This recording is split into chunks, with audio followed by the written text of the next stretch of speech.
भीख मांगने वाला काम, अर्निंग 2 लाख रुपए।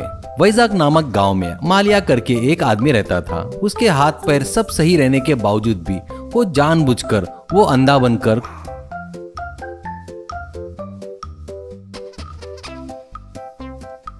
कुछ दिन लंगड़े जैसा लंगड़ते हुए भीख मांगकर खाता था। इतना ही नहीं, कोई अगर पैसे नहीं देता तो उसे वो बहुत गालियां देता था।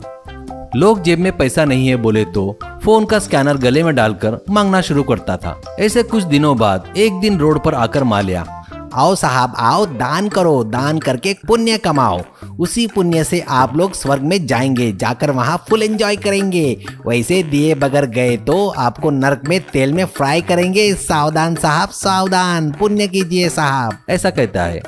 इससे कुछ लोग डरकर पैसे देते हैं।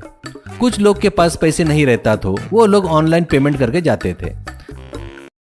ऐसे माला की हरकतें नजदीक से देख रहे उस गांव के प्रेसिडेंट, क्या रे, सुबह सुबह ड्यूटी पर चढ़ गया क्या? फिर भी तेरे लिए अच्छा बुरा कुछ नहीं रहता क्या? सुबह सुबह ही तेरा फालतू थोबड़ा देखकर सबको गाली दे रहा है क्या? भीख मांगने में भी गुंडागर्दी कर रहा है क्या? फिर भी तेरे हाथ पैर सब ठीक है ना, सही सलामत है रे, कुछ काम वाम कर सकता ना, ऐसा कहता है। मालिया, क्या प्रेसिडेंट बिल्ली को 1 रुपए दान नहीं देते, लेकिन ज्ञान तो बहुत दे रहे हो।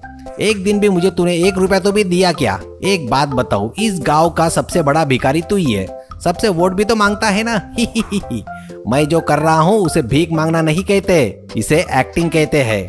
अभी मैं भिखारी नहीं हूँ करके लोगों को पता है ना, फिर भी वो पैसा दे रहे हैं ना, वो मुझ में जो कलाकार है ना उसे दे रहे हैं।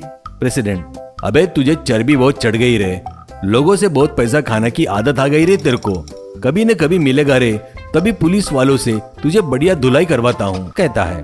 वो बातें सुनकर उसके बाजू हैंड माइक लेकर, मालिया, देखा क्या लोगों, मैं तुम्हारे पाप लेकर रोज रोज पिघल रहा हूँ तो ये प्रेसिडेंट मेरी कमाई में से हिस्सा मांग रहा है, नहीं तो उसके आदमियों से पिटवाऊंगा करके धमका रहा है। लोगों, अब आप लोग ही न्याय कीजिए, कहता है।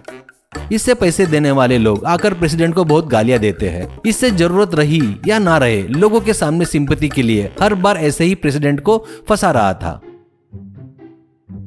ऐसे कुछ दिन बीतने के बाद रोड के बाजू में उसकी झोपड़ी में रह रहे मालिया के पास इनकम टैक्स ऑफिसर आकर उसे घेर लेते हैं। तभी बेचारा प्रेसिडेंट वर्करों से रोड रिपेयरिंग करवा रहा था, तो मालिया प्रेसिडेंट को देखकर फटाफट